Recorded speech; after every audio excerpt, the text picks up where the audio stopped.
Welcome everyone. Today we are very happy to have Leonardo Rastelli from YITP Stony Brook, and today is going to tell us about sharp boundaries for the swampland.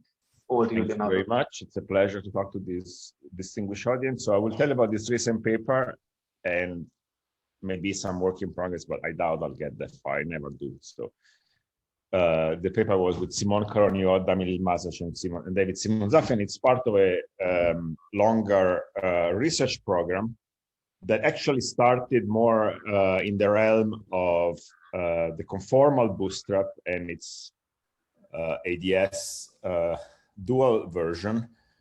But today I will tell you something which is just for the flat space S matrix. So there's, of course, this famous question, which is a fundamental question in physics, which is, given that we're not going to probe directly with an accelerator of the Planck scale anytime soon, can we make progress purely theoretically and find on very general grounds what is the subset of low energy effective field theories that contain gravitons, meaning massless spin 2 particles, and which are fully consistent? By which, well, we have to decide what we mean by fully consistent. So we need to choose some sort of axiomatic framework, but obvious requirements would be causality, unitarity, the general rules of quantum mechanics and Lorentz invariance are known to put constraints on low energy effective field theory couplings, even without dynamical gravity. And if anything, including dynamical gravity is supposed to make the problem more constrained. So this is the famous swampland question, where the swampland is the bad effective field theories that cannot be UV completed, and the landscape is the good ones.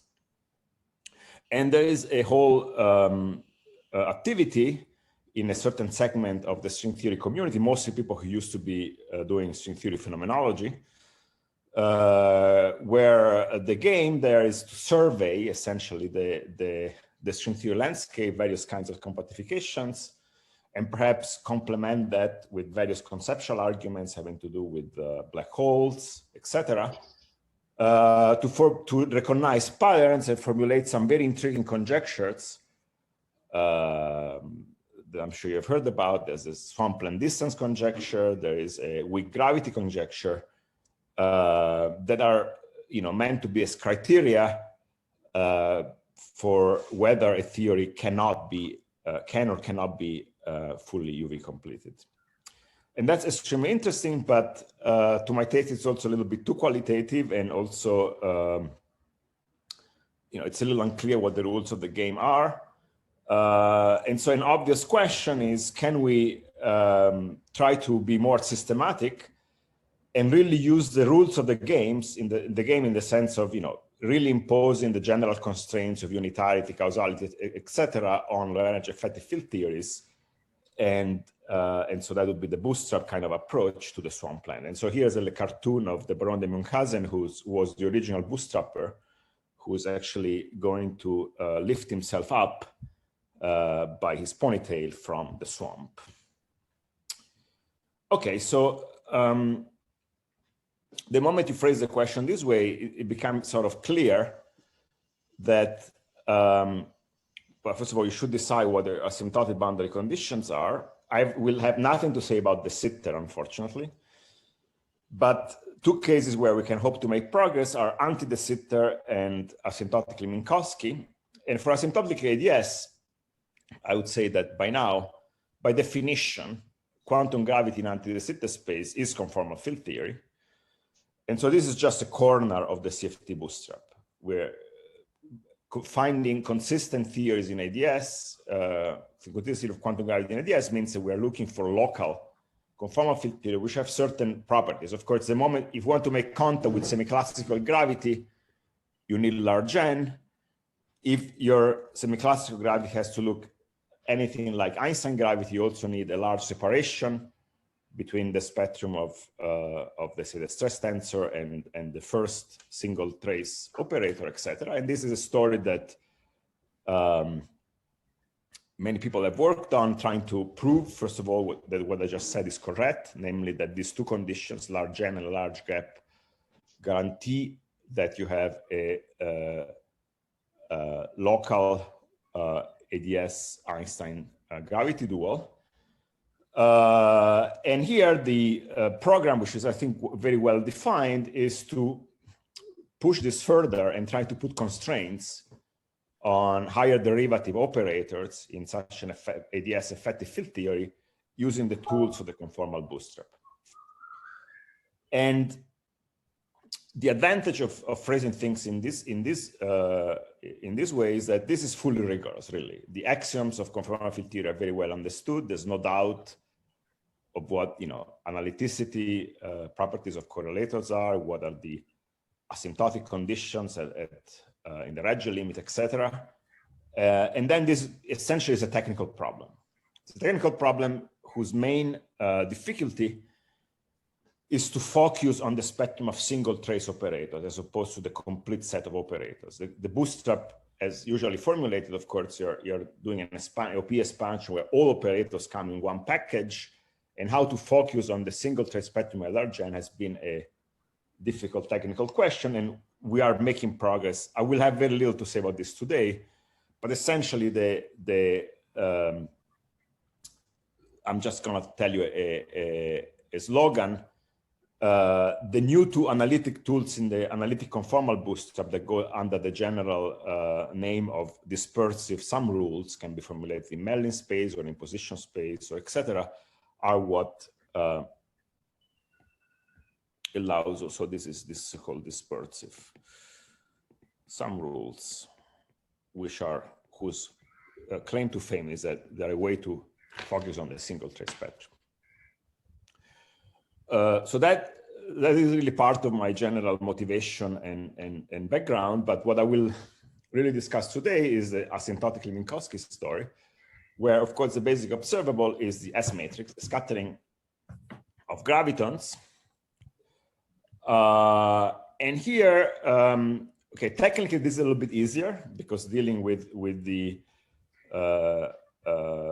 ADS dispersive sum rules is complicated. Minkowski space is a little bit easier technically, but the price you pay is that the axioms and the rules of the game are not as sharp. And so in particular, to this day, exactly which analyticity and boundedness probably should impose on the S matrix, even without dynamical gravity, is embarrassingly still a bit of an open problem in quantum field theory. You would think that certain properties should be obvious, like crossing symmetry. Even crossing symmetry, the moment you go beyond the 5 point, is still an unproven conjecture, etc. So here we will have to make some, what I believe are well-motivated assumptions upon analyticity and boundedness of the S matrix, but you have to be, I really have to be very clear what the assumptions will be, because they're not truly proven from first principles. Okay, are there any questions at this stage? Sorry, and for 4-point scattering, crossing symmetry is completely rigorously proven? In quantum field theory, yeah, I believe so. There may be a technical assumption that you have a gap. Okay. Yeah. But yes, in quantum gravity, of course, nobody really knows. And at some level, of course, we are making up the rules of the game. We are choosing some maximality framework of what quantum gravity is supposed to be. At the level of what properties an S matrix of graviton should satisfy. And I mean, ideally, of course, you'd eventually have a fully microscopic model that would have those properties. And to put this in some context, yes. One conceptual question. I mean, when you look at the kind of constraints one would impose in these two cases, in the S matrix bootstrap program in the flat space, you would impose, for example, unitarity, which would constrain, let's say, the partial wave amplitudes, or even their magnitude of the partial wave amplitudes. However, in CFT bootstrap, the OP coefficients, you impose them to be positive. That's the signature of unitarity, that they're positive, but not you don't say that the OP coefficient should not be very big, because that's the spirit of the unitarity constraint in the flat space, that that probability can only be one. Yes, but of course, just well, right. But in some sense, I agree with you, but in some sense that's taking care of the fact that the OP converges, right? And so by assuming that the OP converges, which is one of the axioms, you're kind of inputting implicitly the fact that the OP coefficient are not going to be too big. Okay, thank you. Leonardo, sorry, just one more. Just about 4-point scattering amplitudes. You said is the analytic structure of these 4-point S matrix scattering amplitudes completely well understood, say off the principal sheet? Well, do we know whether gravity, of course, nobody knows, and even in ordinary quantum field theory, I would say the answer is no. There are some theorems that actually it's very interesting because now there's a segment of our community which is sort of resurrecting all this very relevant work that was done in the 50s and 60s and largely forgotten. And there, people have proven certain things, certain analyticity in certain domains. But there are, for example, there's something known as massless analyticity, which is a conjecture. No, I think even for the 4-point scattering in ordinary, saying QCD, for scattering of pions in QCD. Yes. No, I don't think there's certain things are rigorously shown, certain things are believed to be true, but there is certainly not a complete story. Yeah. And on just the principal sheet of the S matrix, principal sheet there. The principal sheet of the S matrix, yes, I think you are in good. There, I think you are in good shape. There, you can assume that things are analytic away from the real axis. Okay, but it's the other sheets that are the complicated. Okay, thank you. Sorry for the noise.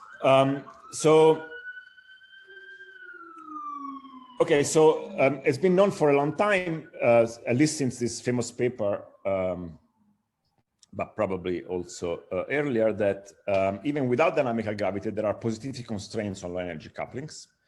And recently, there's been a sort of flurry of papers making this into a little mini industry of using the sum rules to constrain low energy effective couplings. Of course, Nima and collaborators work on this for a long time.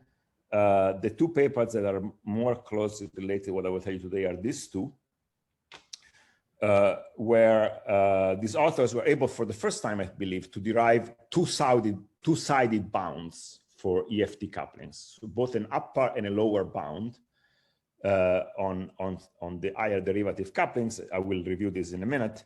And that in some sense puts dimensional analysis on a firm footing, because the moment you have numerical bounds which are going both sides in the scale in the suitable way with the cutoff, you have sort of put dimensional analysis on a rigorous footing.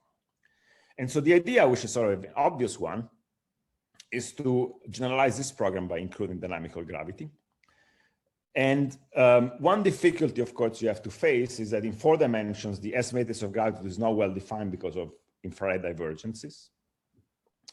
And so that is a more complicated issue. You would have to find some suitable infrared safe observable, either by looking at some more inclusive process or doing something. But that's, of course, a very physical divergence.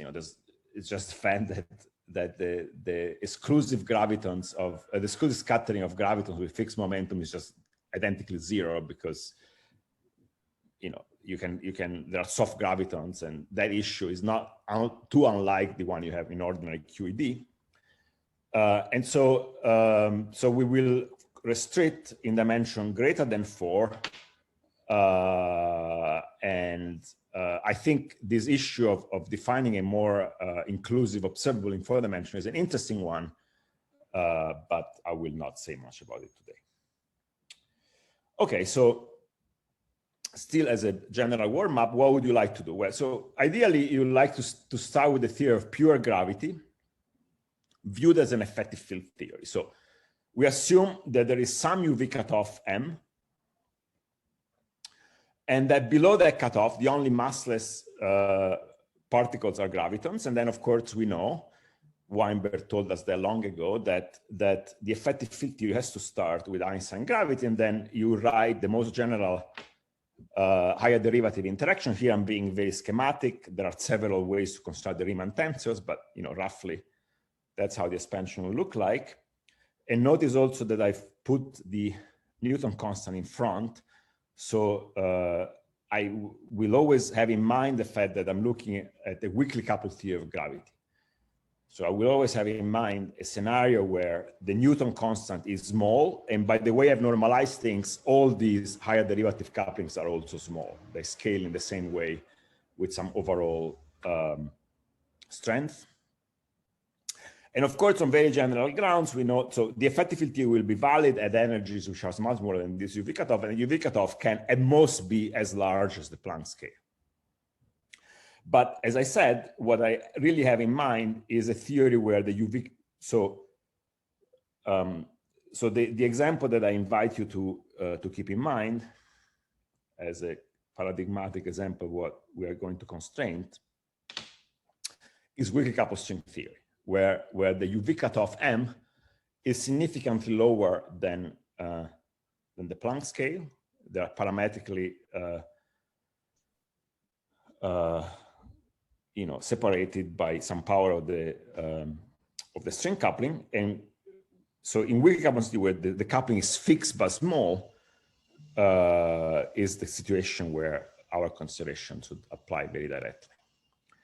And so in that kind of a scenario, what you really like to prove is that these higher derivative couplings are suppressed with precise numerical coefficients as inverse powers of the UV cutoff dictated by dimensional analysis. And ideally, you like to really draw some sort of a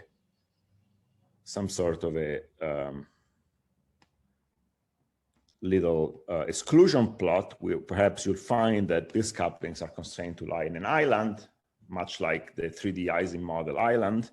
And perhaps there are going to be some interesting kinks or interesting fissures in this plot that do correspond to interesting physical theories. That's the kind of game that we would like to play in complete generality. And this beautiful paper, Camps, had a very nice set of arguments showing that indeed these higher derivative couplings have to be suppressed if you assume causality, no supernumeral propagation. But their arguments were not sharp enough to yield the precise numerical coupling. So they could only show that there was some suppression with inverse power of M, but the arguments are not sharp enough to give you this kind of sharp island, which we would like to get. Okay, so today I will focus on a toy problem. This is really just a technical issue. So, of course, scattering of gravitons has the feature that you have to deal with polarizations, and that's a little annoying. And so we will really consider a scalar model where we will scatter scalar particles but coupled to gravity. So many of the features of gravity will be there in the sense you can exchange gravitons, but we will take the external particles to be scalars. A shortcut to do that, which I will only do at the very end, is to use supersymmetry. In a theory of maximal supersymmetry, essentially you can effectively reduce your scattering of gravitons to a scattering of scalars. But in most of the talk, I will just look at this toy model, which will be a massless scalar coupled to gravity. Massless is for simplicity, really. I mean, including a small mass, much smaller than the UV cutoff, would just complicate things without introducing any new feature. And so the model is now, we have two sets of degrees of freedom. We have a massless real scalar and gravitons, and nothing else below the UV cutoff. But then, of course, above the UV cutoff, we will be really completely agnostic. There's unknown physics at energy greater than M, where we'll only input very general constraints on it. And so on very general grounds, we can now write down the scattering, the S matrix for scattering at energy much smaller than the UV cutoff. So this, of course, is, so this is the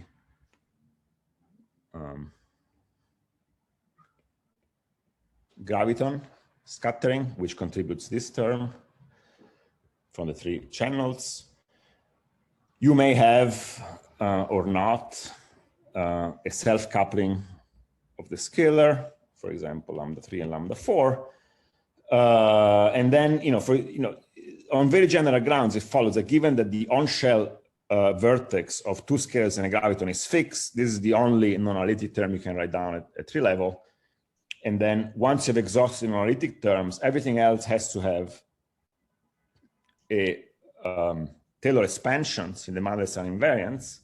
And given that S plus T plus U is equal to 0, the most general terms you can write down are the form S squared plus T squared plus U squared to some power A and STU to some power B, and you just write down a very general expansion of this kind. So you're not allowing gravity loops, for instance? Okay, so I'm coming to that in a minute. In principle, you should, not only you can, but you should, because you should follow the rules of effective field theory. So, yes, you should include loops for all the light degrees of freedom, which are naturally cut off. Everything is convergent because it's naturally cut off at the scale big M. But remember that I'm assuming that things are weakly coupled. And so the more precise way to phrase this is that we actually have a family of S matrices with some coupling epsilon going to 0, such that all interactions are proportional to epsilon. And so what I've written here is the leading term in epsilon. That could, of course, be systematically corrected by including low energy loops. The precise way to say this is that we are assuming that this effective field theory is weakly coupled all the way up to the scale big M. At the UV cutoff, the theory is still weakly coupled. Canonical example of that, again, is string theory. If you take string theory with GS equal 10 to the minus 20, at the string scale, the theory is very weakly coupled, and it would be kind of silly to include loops. The tree-level approximation to string theory is a perfectly adequate representation of the low-energy effective field theory. So the S matrices you study, do they have only poles and no cuts? The general expression, of course, will be immensely complicated above the UV cutoff. Yes. But at low energies, this will be the form up to very small corrections. Okay. So I'm making a kind of a distinction between the full S matrix, which can be as complicated as you want, and its low energy approximation. And I'm given that by assumption, my theory is weakly coupled, the low energy approximation is captured very accurately by the tree-level expression. You could, of course, include loops, and you can. I mean, this is something we're doing, but that's a bit of a, if you just want to be more precise, it will not change qualitatively this. I understand. And I wanted to understand that between 0 and this UV cut, this UV cutoff scale presumably would allow all kinds of poles, like you would have in. Well, not if you assume that the only physical states below the cutoff are these two states. I see. So you wouldn't allow a third scalar, for instance, a third massive scalar. No. Okay. If you could, of course, that would be a slightly more complicated model.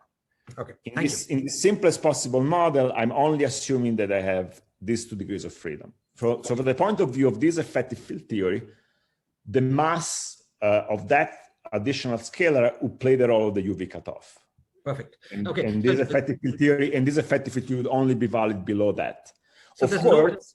I'm sorry. There's no other non-analyticity in your S matrix up to scale M. Is this correct? Yes, correct.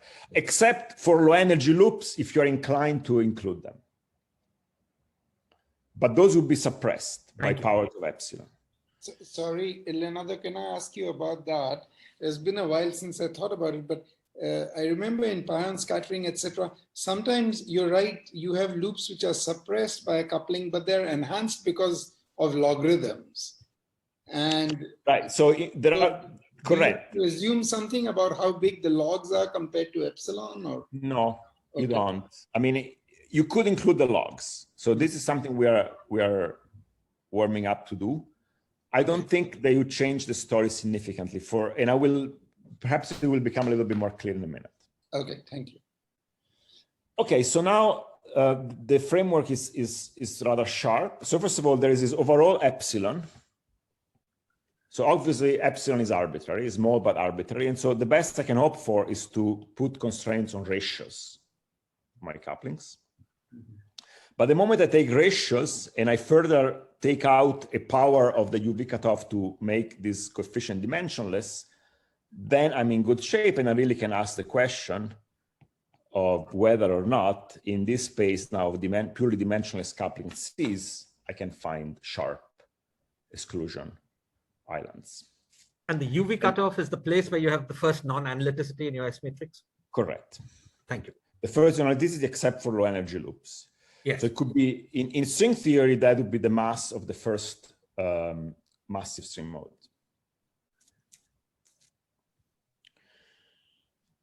Okay, so now the question is clear. Can we make these exclusions except assuming nothing but the utilities except for general properties such as causality and unitarity? Okay, so now I need to review the assumptions. The first, and I would say rather uncontroversial one, is unitarity. I mean, if you don't grant me unitarity, then truly have nothing to say. So we're assuming that full S matrix is unitary. And of course, as Abhijit was anticipating, the efficient way to impose unitarity is to, so this is 1, 2, 3, and 4. So in our conventions, the cosine of this angle is related in this way to the Mandelstam variables. I mean, I could be more precise. So for S squared is for S is for E squared, where E is the energy of each of the incoming particles, and U is minus 4 E squared sine squared phi over theta over 2. And the physical region, of course, is this one. And the point of unitarity is that the imaginary part of the amplitude has nice both unitarity and boundedness properties. So these PJs are just the Gegenbauer polynomials, which would become Legendre polynomial in 4 dimensions. And that's just group theory. And so the entire dynamics of the theory is now captured by this density, rho J. J is the spin, which is because of Bose symmetry can only be even. And rho J of S is some arbitrary function, except that has a real function bounded below by 0 and bounded by 2, as follows from unitarity. So in fact, given that we are assuming the theory is weakly coupled, we will not use directly the upper bound. Okay, rho is small. Rho is of order epsilon or epsilon squared, whatever that is. And so today I will really only have this sort of homogeneous problem where things can be scaled by some arbitrary positive number, and will only use the positivity of this density. Leonardo, the actual statement of unitarity would be even stronger, right? It would say something about the modulus of rho being 1 plus rho being less than 1. Well, here I took out the imaginary part. So you could phrase things in terms of the partial wave expansion of M, and then there would be some inequality involved with the modulus there. But for our purposes, it will be sufficient. Okay, so where things get a little less sharp is when... Could I ask you what is probably a very stupid question? Because we write the S matrix as 1 plus something, that you get this range of 0 to 2. Yeah. Why don't we just work with the something? Why do we break it up into 1 plus something? And then, is it because it's this 1 plus, when we do this 1 plus something, it's that thing that is also analytic? Is that the reason? I'm sorry, it was a very poorly worded question. I hope you understood. No, I don't know. I mean, of course, S times S dagger is 1. Yes. So if you work it out, well, I'm not sure I have a very good answer to this question, but of course, the 1 is just a disconnected part, so it's kind of uninteresting, but. Right. Right. But it's not analytic because it's a delta function. Yes, yes. So presumably you want to work with the thing that is analytic and then. Yes, I think that's the reason. Okay, thank you. Okay, so the analyticity, of course, is going to be an assumption, really. And if you question this assumption, you should question these assumptions, all of them. But so we're fix U in the physical region, and then we look at the complex S-plane. And so this would be our UV cutoff, and this would be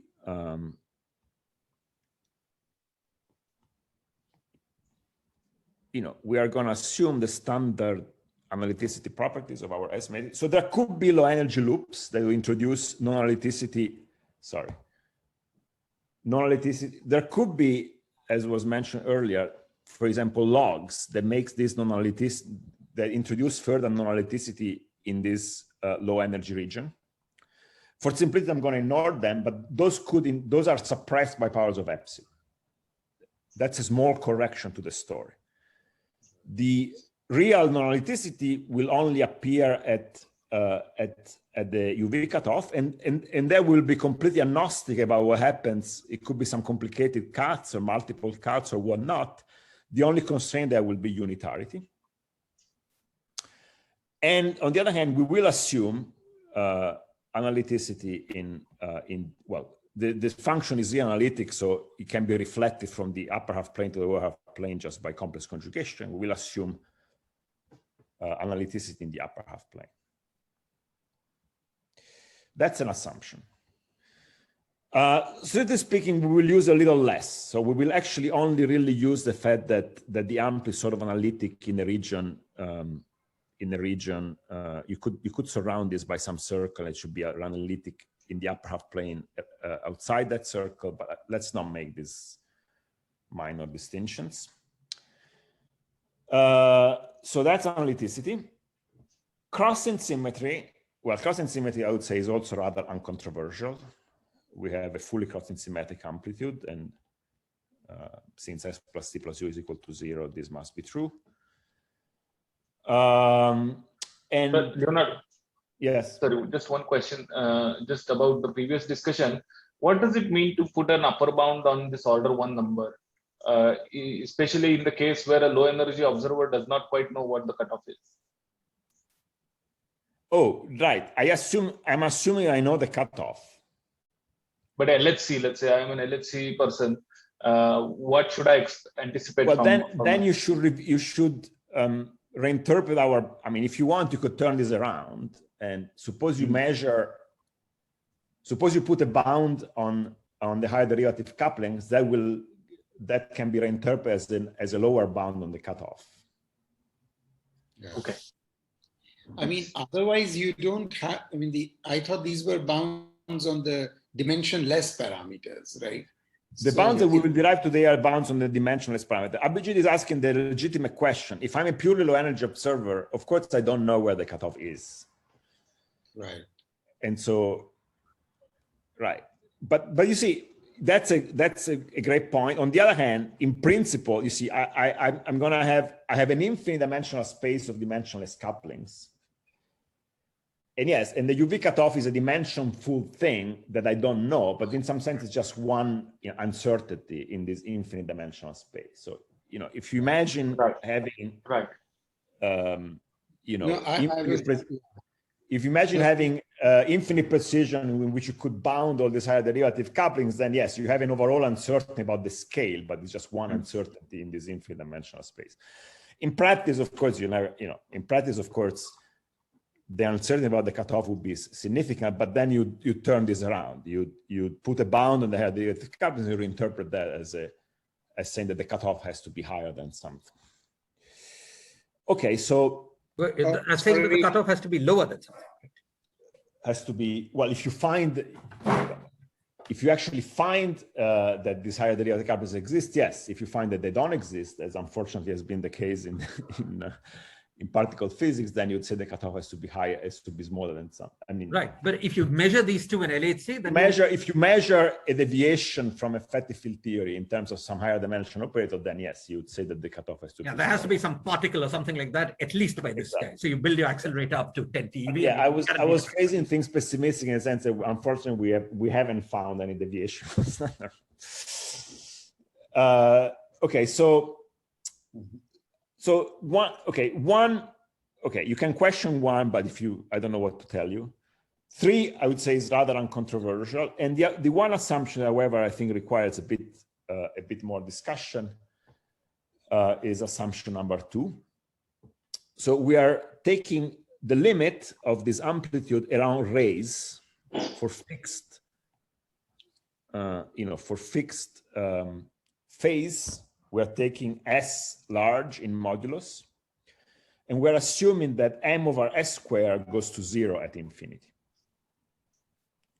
So this is this limit for u fixed and s large is known as the Regge limit. Is the limit of, I will say a little bit more about the kinematics in a minute, but it's the standard limit where you take the angles to be small.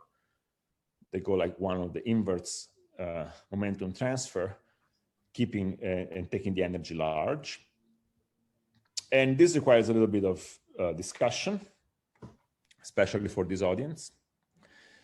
So, so this is a little stronger than the conjecture that people there have, Shiraz and collaborators, and have called the classical Regge growth conjecture, which is precisely order of s squared. Okay, so in particular, classical gravity saturates this behavior. This is sort of clear if we go back to just the graviton exchange. We're taking u fixed and s large. So if u is fixed, then st goes like s squared, and so the exchange of the graviton precisely grows like order of s squared, which actually violates our assumption. 3-level gravity is in contradiction with this behavior because you find a constant, and whereas we're assuming that this is actually 0. We're assuming a behavior which is just slightly better than what happens in 3-level gravity. And in string theory, the way this works is the fact that the graviton comes accompanied by an infinite tower of higher spin friends, the leading Regge trajectory, and they transform this s squared in 2 plus alpha prime u, and since u is negative, that is actually better than s squared. And so here we are making an important assumption that at the full non-perturbative level, so remember, our theory is weakly coupled, but it's not 3-level. Okay, so the example you have to keep in mind again, take string theory with G string 10 to the minus 20, but it's a fixed number. You fix that once and for all. So at low energies, you're justified to use 3-level string theory. At high energies, all sorts of things will happen. You will find all the way down here in this high energy region. You will have not only massive string states, but black holes and whatnot. But the crucial physical assumption is that in the non-perturbative theory of quantum gravity, we're assuming that this growth is strictly smaller than order of s squared.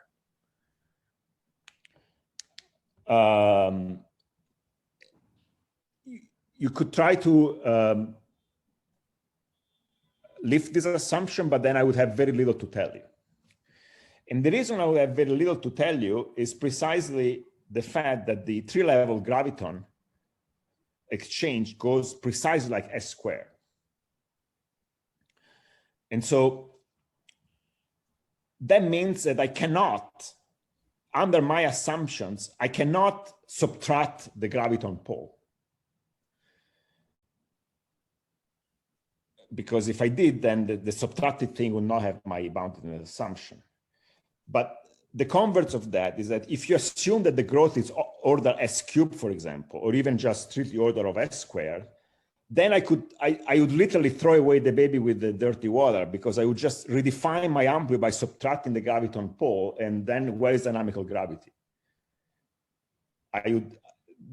Nothing of significance that comes from dynamical gravity would come from this analysis. That's a little overstating the point, perhaps, because you could still put bounds on this. So you would still find significant bounds for ratios of current that do not involve the Newton constant. But if you want to put bounds on couplings that do involve the Newton constant, then this assumption is crucial. But I actually think it's physically well justified, and there are thought experiments you could make looking at the scattering of gravitons in impact parameter space. I will review what that is in a minute. And then if you assume that things are analytic and bounded in impact parameter space, then this strictly better than s squared follows. More technically, and this is something that would be great to make precise, and there was some recent work by your group, is that actually this bound is perfectly rigorous in the fully non-perturbative setting in anti-de Sitter space, where if you convert the non-perturbative Regge growth of the amplitude into these sort of Mandelstam conventions, you find that it's actually much stronger. It grows most linearly in S.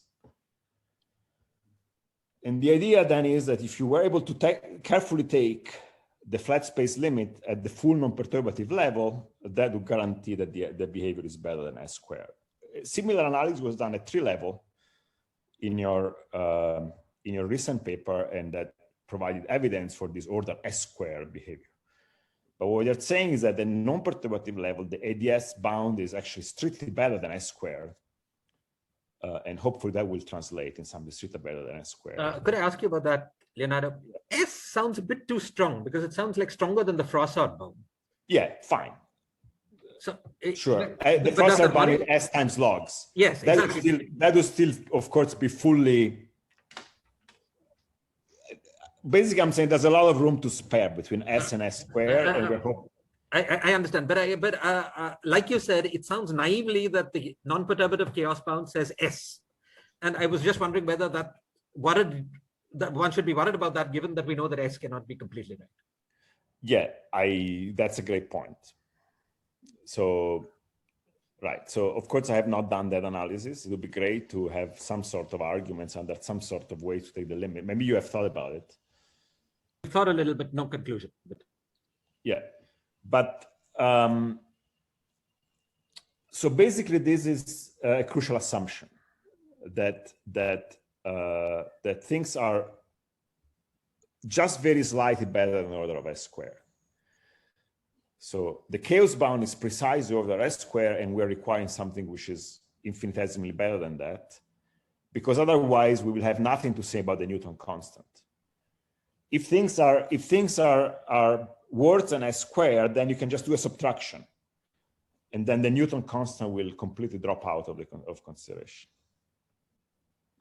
Leonardo, what is the Regge behavior in string theory? Well, that's well, 3 level is the one I indicated here, right? No, I mean generally non-perturbative. Is it no? I mean, I'm not sure, but I would say I would certainly think it's better than a square. Yeah. Okay. These modular papers by there is this paper by Amati, Sciafaloni, and Veneziano, and I think they analyzed that, and I think it's safe. Yes. Okay, so with all these preparations, are there any questions? I'm being a little slow, but the rest is going to be a little bit more technical. Okay, with these preparations now. Sorry, Leonardo, sorry to ask you this naive question. Just to understand the logic, I mean, if you're doing tree level a tree level analysis, then the bound we should apply also should be a tree level bound, right? As no. in, or no? So there are two things here which are going on. So let me emphasize this point again. So these properties 1, 2, 3 are property of the full S matrix. Okay. In particular, there are properties that will probe the high energy behavior of the S matrix, where for sure the tree level approximation will break down. So this will perhaps become more clear in the next slides, but there are really two things that are going on here. There's the high energy behavior about which we are agnostic except for very general properties. And then there's the low energy behavior, which we just parameterize in terms of effective field theory. That parameterization in terms of effective field theory can be safely done at tree level because things are weakly coupled. But if the tree level approximation is not accurate enough, you could systematically correct it. So that is sort of the point of the whole story. So there is a dispersion. So we take the amplitude, divide by suitable numbers of powers of S, and since the amplitude is fully crossing symmetric, we really want to preserve S. So we fix U. So that clearly breaks the symmetry between U and S and T. But since we want to preserve at least the ST symmetry, we divide by S and S plus U, so that ST symmetry is preserved. We divide by sufficiently high power such that this amplitude converges at infinity, so that we can draw this large circle and get 0. And so we really have this set of some rules that are labeled by an integer k equal to 2. You see, I'm dividing by S squared, so this amplitude goes to 0, and so then I'm safely able to say that this converges to 0, and even better, k equal to 4, etc. So this thing is 0, and then the whole idea is that we will write it in terms of two kinds of contribution. There's going to be the high energy contribution, which is the integration over these cuts, about which I'm agnostic except that they're unitary, and the low energy contribution that I can re-express in terms of my EFT parameterization. And so the EFT parameterization is this M law that I had earlier, the thing that contained the graviton exchange and these analytic couplings S squared plus T squared plus U squared to the A, etc. And that comes from this low energy region here. And this I'm going to treat at tree level. Because by omitting loops, I'm making a very small error, which I could systematically correct. Okay. On the other hand, this region here, these cuts here, are captured by something where you see what enters here is these Gegenbauer polynomials. And they are being averaged in terms of this unknown density. So the way you should interpret this average here, little m and j are summed over, or more precisely, j is summed over and little m is integrated over along the cut. And so by the time I've done this averaging over j and m, this is the right-hand side is just a function of u. And the only thing that matters here is that this average is a positive average with some unknown density rho j of m. And so to be precise, we can do this for the first few, k equal to 2. See, k equal to 2 is the only gadget that will know about the graviton, because precisely for the reason I said earlier. K equal to 2 is precisely the boundary order S squared behavior from which I can extract the graviton. But if we're to assume that the amplitude is not bounded, strictly bounded by order S squared, but say order S cubed, then I would lose this first sum rule. And then nothing would know, none of my sum rules would know about the Newton's constant. So the left-hand side is defined in terms of these low energy couplings. It's an infinite expansion in powers of u. And the right-hand side is some very specific expression, some rational function of m and these spinning polynomials, where again, you have to imagine that little m and j are being summed over. I hope this is clear. Right. And this should be true for each negative u between 0 and minus big M.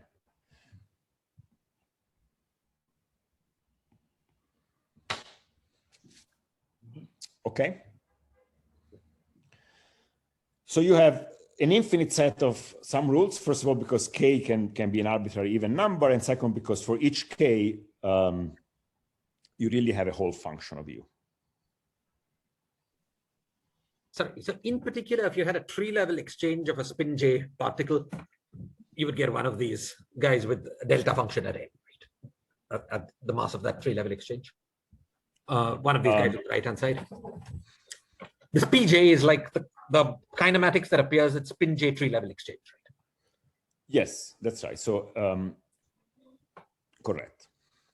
So yeah.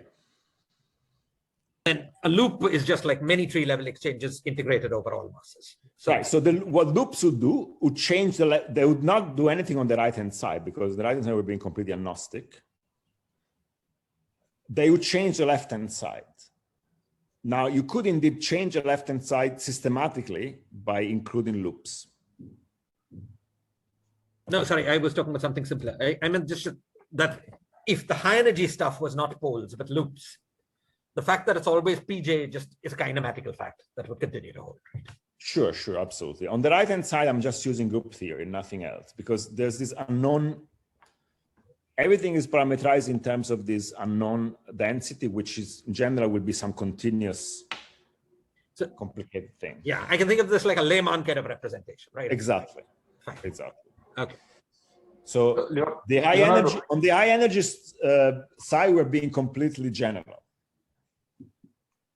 Okay, great. So so now let me review. Sorry, so the positivity statement is that the left-hand side should be positive for u in a certain range, this range here? No, the positivity statement is the right-hand side is we're taking in a positive average.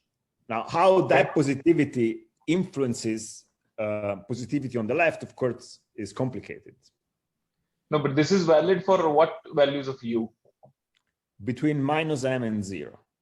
Why is that? Why these values? Minus m squared, I guess.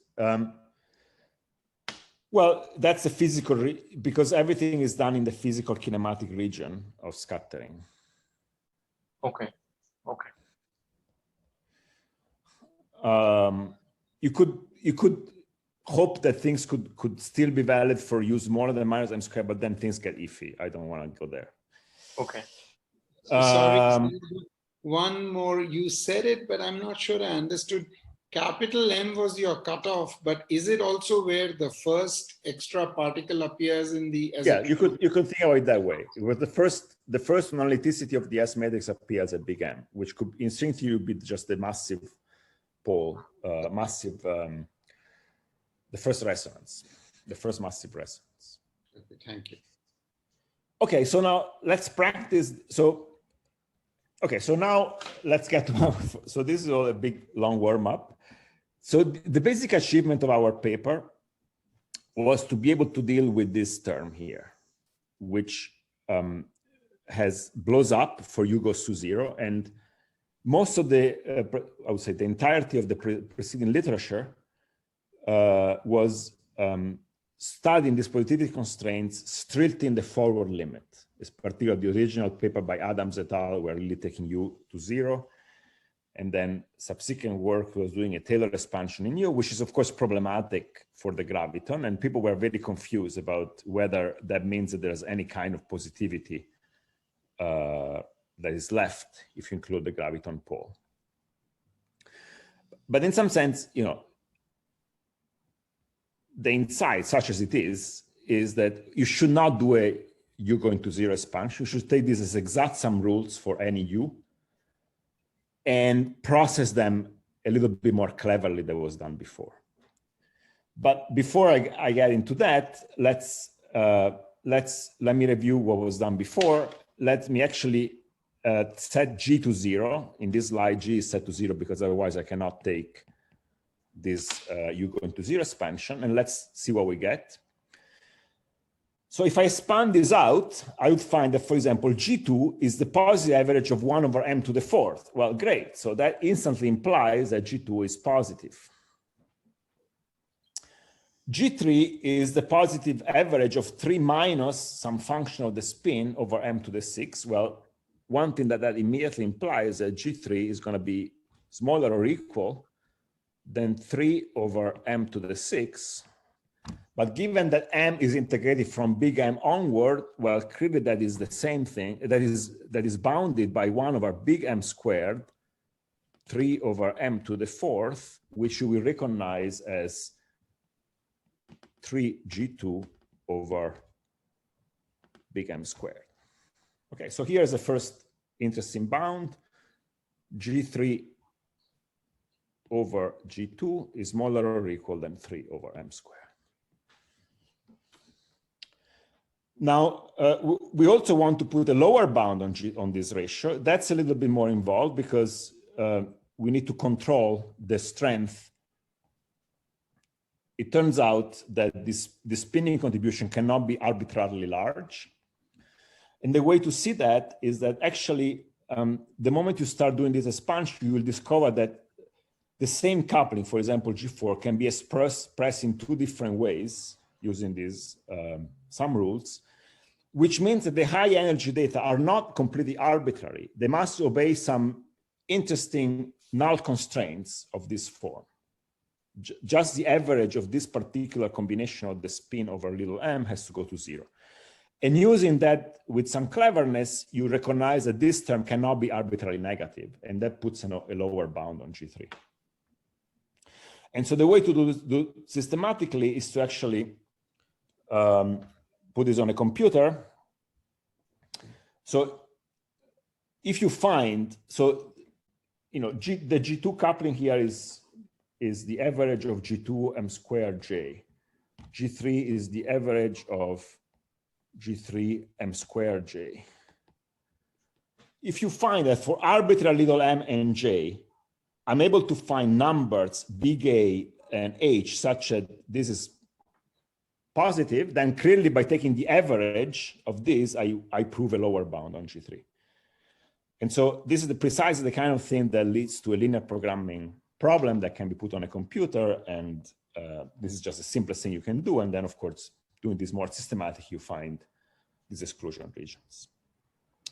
That's the general philosophy. Are there questions about this? So clearly, if I want to get anywhere, I need at least 15 more minutes, but I don't know. Yes, please go ahead. Yes.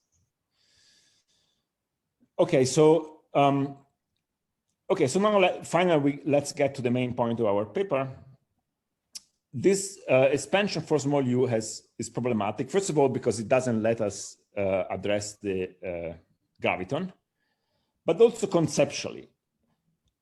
At the end of the day, you find indeed that G3 and G2 scale like dimension analysis told you, but for rather mysterious reasons. You know, if you look at the sum rules, it's clear that u has powers of m squared. So it's sort of clear if I were able to say that u is of order of big M squared, dimensionalize would be automatic. But that's not what happened here because we took u going to 0. So dimensionalize is unclear. Sorry, Leonardo, could I ask again, yes. Probably a stupid question. You had this PJ, and then you expanded that in U in order to get your G2 and G3 business, I suppose. Correct. PJ is just some polynomial of u over m squared, which you can write down explicitly. Which you can write down explicitly, and you expanded, and it's important that the Taylor coefficients in that expansion are of a given sign. Not really. Everything is part of a big package. The signs fluctuate. Okay. But the average are positive. And so for certain simple things, you can do this by hand. Otherwise, you're going to have, you know, complicated set of inequalities that the computer will handle for you. Okay. But the point that the average are positive means that things must lie in some convex cone. I'm misunderstanding something very, very stupid. We know that this rho is positive, but the P there was not. It was not obvious to me that was positive. But it isn't. And it so is. The signs will fluctuate. Yes. And then, for example, here there was a relative minus sign. Okay, yes. But that did not. But that doesn't matter. Okay, thank you. It doesn't matter. Yeah. Right. So the simplest thing you can do indeed will require. Right. So, for example, the absolute thing, first thing you can do is to say that as U is strictly 0, this P is 1. That was precisely the kind of naive bound that was originally derived in the paper by Adams et al. Yeah, this is just positivity of the forward scattering amplitude. Right? That's positivity of the forward scattering. But the idea is that, no, actually, there's a lot more information in the full Taylor expansion in U. And then the third and final upgrade of the story is that you actually do not need to do a Taylor expansion in U, because you can just treat this as a non-perturbative sum rule in U and still extract positivity conditions. And the way to do this is you convolute this with a cleverly enough function of f of U to extract positivity constraints. So there could be some values of U for which the right-hand side is just completely negative, and then you would get a negativity constraint. Is this right? Right. Okay. Absolutely. Yeah, thank you. So Leonardo, can you use orthogonality of the Legendre polynomials to get fixed J quantities on the right hand side? We will do something along those lines in a minute. I don't know if that will satisfy you. Okay. I'll ask this question later. Okay, so, and then finally, people have asked many times whether we should or should not include loops. Yes, in principle, we should include loops. But if I start including loops, then here I would have a log U type of terms. And then it's clearly very unclear what to do for small u. So we really would like to do better than Taylor expanding in U. And the idea is to actually do a sort of a Fourier transform from U to impact parameter, which is a simple kinematic idea that, however, I need to review. So, so again, we have this kind of scattering, and U is minus 4e squared sine square theta over 2, which in the Regge limit really is just minus e theta squared. And so for large energy and fixed U, the angle is small, and this is the quantity I'm going to call minus p squared.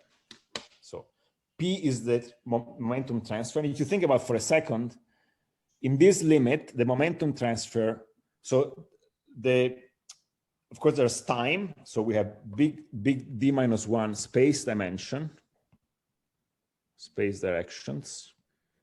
There's a direction of there's a line of scattering, 1 and 2 come head-on collision, and then there is a transverse r to the d minus 2 space, and that's where the momentum transfer will lie in this high energy limit. And so what is impact parameter is just the Fourier conjugate of P in this d minus 2 dimensional space. We do up to some powers that are there for convenience. We just Fourier transform in this transverse space. And so another time, we're doing quantum mechanics, so we are free to decide whether we work with momentum eigenstates or position eigenstates. And so in the direction of flight, we use the usual energy against the usual momentum eigenstates, but in the transverse directions, we change our mind and we want to use position eigenstates, and that's the impact parameter. And so the idea is that rather than working for small u, we want to work in impact parameter space. And the more technical way to say this is the one I was saying earlier. We have this non-perturbative sum rule in U, or the same thing as p squared. And so let's convolute our sum rule with a suitable function of f of p. But before I do that, the moment I start convoluting things, I need to worry about these dot dot dots. The dot dot dots could, in principle, make my life complicated when U is of order of m squared. And so let's first of all distill out of this infinite set of sum rules a slightly more involved sum rule that only cares about a finite number of low energy couplings. That I can do by taking suitable linear combination, where now there are no dot dot dots here. This is an exact function of U that only contains the Newton constant G2 and G3. And I can do that at the expense of making the right-hand side a little bit more complicated. Now I take this new and improved sum rule and I convolute with some function of f of p. And then it's clear that if I manage to find some f of t such that the right-hand side is positive before taking the average in M and J, then it obviously follows that when I take the average, this is positive. And so finally, this is sort of the punchline. What this convolution of f of p with this improved sum rule does is precisely accomplishing the Fourier transform to impact parameter space. And so what we then want to, in order to be able to derive positivity bounds, first of all, this f of p should have compact support, because otherwise I'm outside the region of validity of my sum rules. And we really simply just need to require the fact that the Fourier transform in impact parameter space is positive. But these functions are plentiful, and we can find them on a computer. And so this would be a typical kind of function that optimizes one of our bounds. You see, it looks a little bit like a step function in impact parameter space. And that regulates the graviton divergence, because the moment you Fourier transform 1 over p squared, that gives something which grows in B. And the fact that this is compact is telling you that this is actually finite. Or turning things around, the only way to regulate the graviton divergence pole is to work with functions which are compact in impact parameter space. Sorry, but once you get this, don't you have to worry about convergence of J and integral over mu? Convergence of sum over J and integral over what was it, M? Well, no, the sum rule converges. Sorry, but here you are doing something else, right? Here you are kind of doing, you're swapping this thing, there's a kind of thing that people worry about in conformal bootstrap. So now once you do this object, yeah, now right. if you do I have to worry about that. I do have to worry about that, but the fact that this is, well, in principle, I have to worry about that. But the fact that this is essentially the step function means that the high energy contribution is suppressed. I mean, the reason I'm asking is that, because this equality itself, without f of t convolution, had 1 over u piece. So in the u going to 0 limit, left hand side is going to infinity. So the right hand side is also going to infinity, but it has to do it in a very controlled way, and that needs to. The p going to 0 limit is certainly controlled by this mechanism. Yeah. And you have to worry about p large, but I think that's okay. I would have to think a bit, but I think everything is fine. So anyway, sorry, this was, of course, a little bit more technical, but there are two ways to think about this. One is purely in a technical way. We have just some clever way to deal with this exact function of u to extract positivity bounds. But what's really happening physically is that we are measuring couplings in impact parameter, a fixed impact parameter space. The impact parameter space is of the order of 1 over big M. And that's what makes dimensional analysis obvious. Because the moment over a range of impact parameters that includes impact parameter 0, right? Yes, yes. It's a range that goes from 0 to 1 over big M. That it includes 0 is very important, because these contact terms in U, these polynomials in U become contact terms in impact parameter space. Yes. So, okay, so the bottom line that we're able to do these bounds with gravity. And here is a result, for example. So these are to be understood as exclusion plots, where everything on the right is allowed and everything on the left is disallowed. And one question. So now the idea is to optimize this function to get the strongest amount. Now the idea is to optimize this function, Thanks. Which of course we do with I don't do it, but my collaborators do it on a computer. So So now you see these are bounds in different dimensions up to 5, because 4 is problematic for reasons I explained.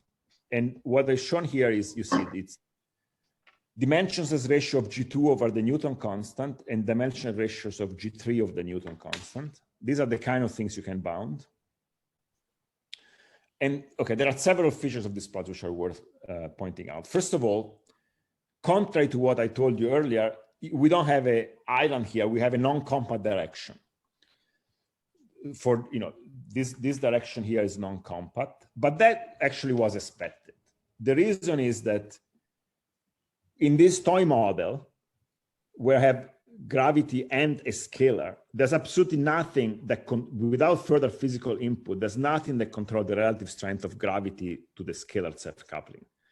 So G2 is sort of measuring the scalar self-coupling, is the leading derivative correction of scalar self-coupling. A big G, of course, controls the strength of the graviton self-interaction. But without further physical input, that is not fixed. If I were doing pure gravity, of course, there would be no issue like that. The other thing that is worth pointing out is now that G2 is allowed to be negative, but not too negative. So G2 is just the leading del phi to the 4th coupling, which was the one that famously Adams et al. Bound to be positive. And here you can think about it physically in terms of Shapiro time delay and time advance. The fact that you have gravity now allows this coupling to be a bit negative or not too negative. And then the fact that the bounds get worse and worse as you lower dimension is also expected, because essentially you can just decompose the Gegenbauer polynomial in higher dimension in terms of positive sums of Gegenbauer in lower dimensions. And then you can play similar games for the higher dimensional couplings. For example, let me blow this up a little so it's clear. And here, this is done for fixed G2 over big G, which is the one non-compact dimension. Then if you fix that, then as expected, you find exclusion islands, which in fact get smaller and smaller as you reach the tip here of the exclusion region. And so in particular, the exclusion region, at this particular tip, all these ratios are fixed. And you find one peculiar theory, whether it's physical or not is unclear, but this is how the spectrum looks like. So you have this sort of Regge trajectories that, however, go the wrong way. So in string theory, of course, the Regge trajectory, you have a leading Regge trajectory, and then they will go this way. And so this is sort of the converts. So we're actually not sure whether this is an artifact of the fact that we have not fully imposed all the constraints, and this eventually this corner will go away, or there's some physical model with this funny spectrum. Sorry, sorry, Leonardo.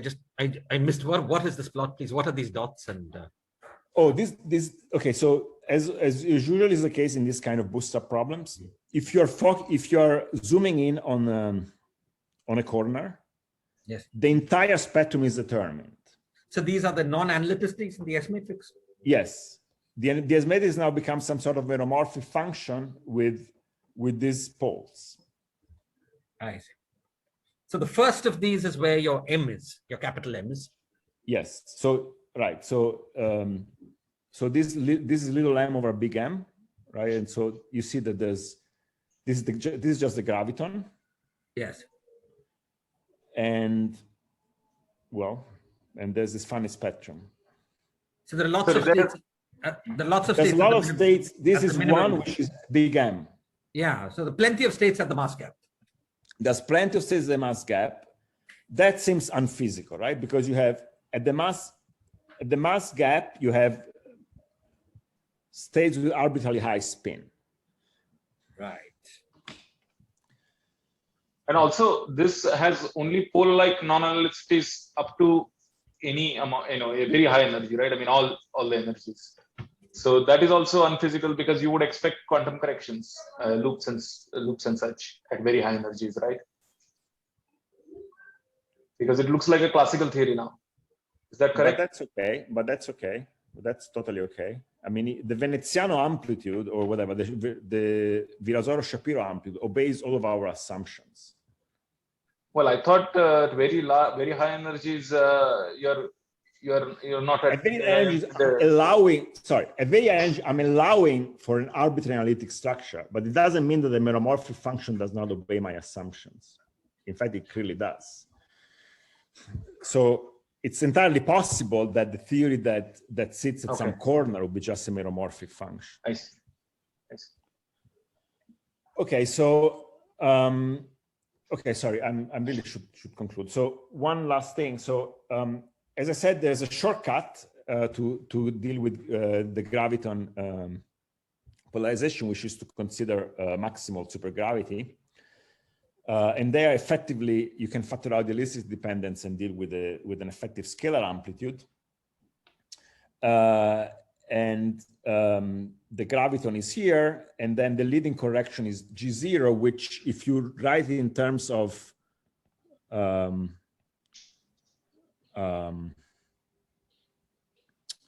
effective action, would be the famous R⁴ correction to maximal supergravity.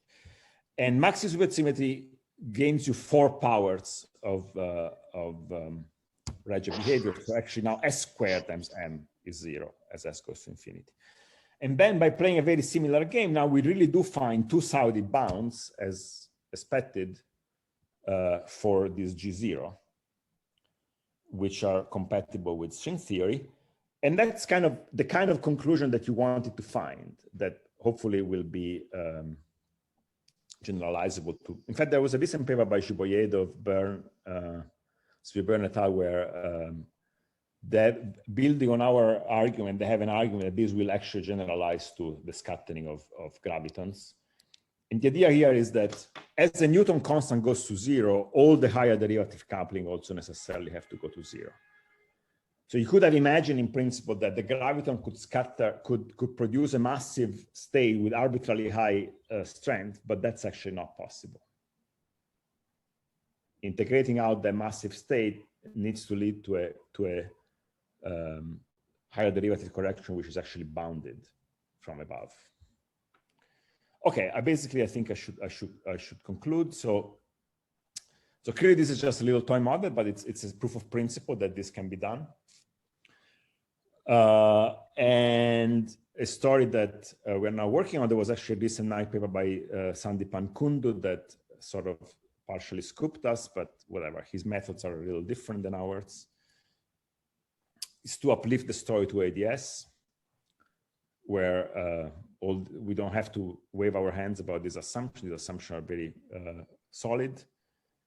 And then one would finally like to nail once and for all this famous conjecture that the large NCFT with the large gap has a local bulk dual. More or less, I think everybody believes it, but I think what's missing is a precise numerical estimate of how the higher derivative terms go to 0 with a gap. Okay, thank you.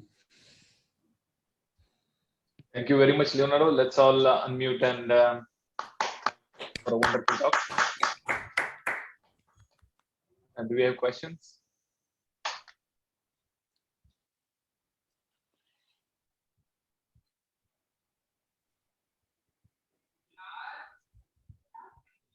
So, Leonardo, I have one question.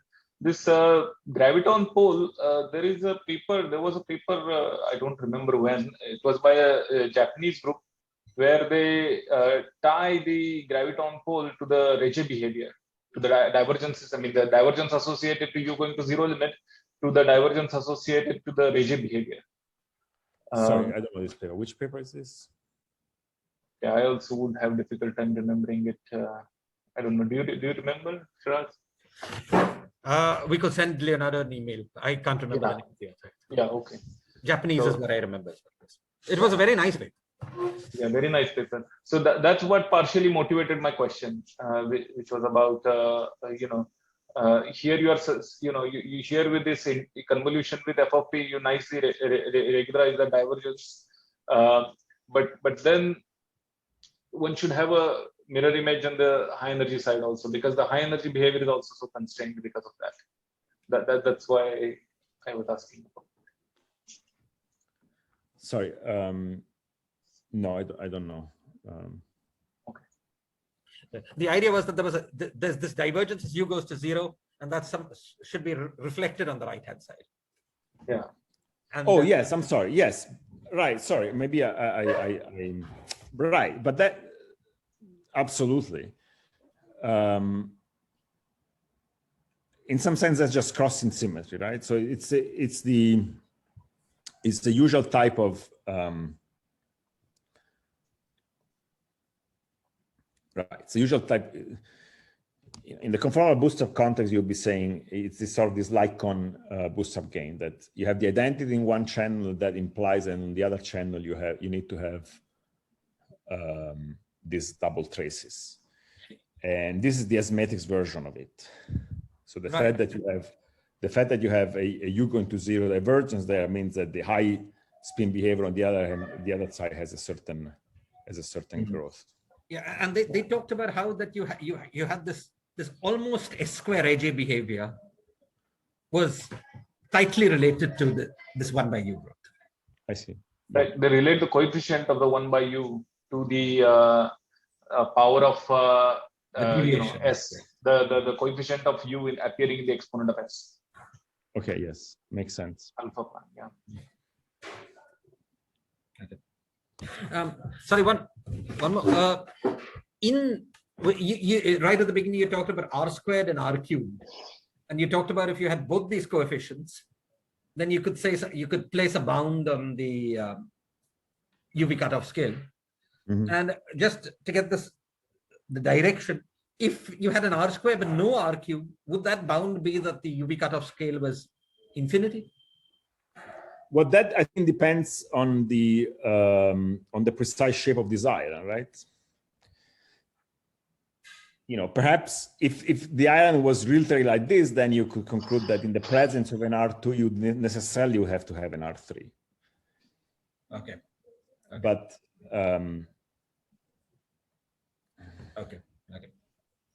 Okay. And just in the scalar model, in your scalar model where you had phi to the 4 and phi to the 6, the scalar model without gravity.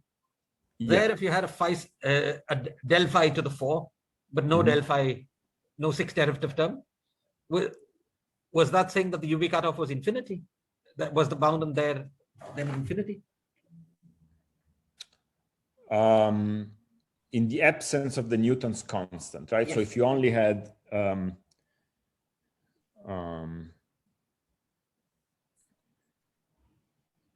you have this thing right at the beginning. It's a similar. Well, let's see. For example, it was. Here, I think there was G3 greater than the point is, that one. Well, we have two. This one. Okay, that depends on the sign of this A, which I actually forget. Perhaps G3 can actually be negative. Yeah, G3 can actually probably be negative, in which case there's no such statement. Okay. So if the lower bound on G3 was a strictly positive number, then yes, indeed. Then the cutoff would have to be arbitrarily high. But given that I think this is allowed to be negative, then no, I don't think you can conclude that. Okay, thanks. Yeah. Okay.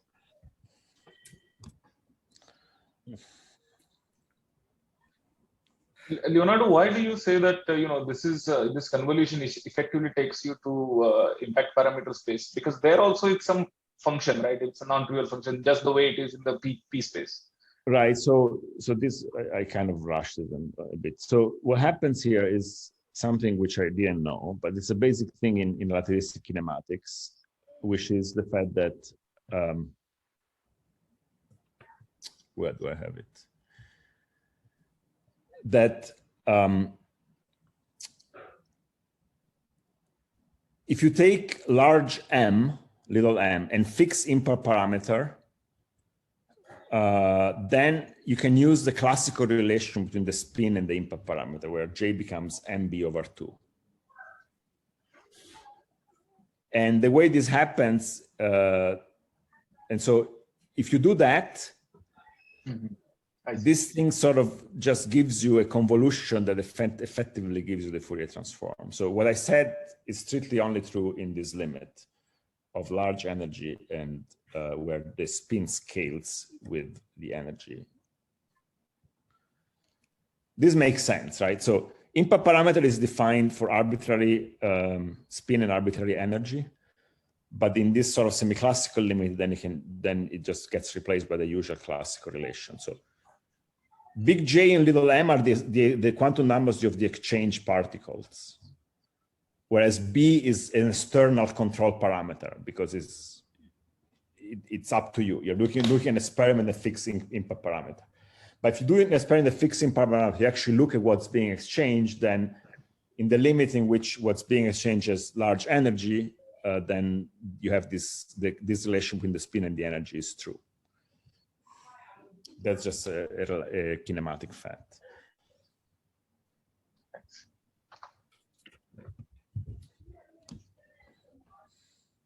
Any more questions?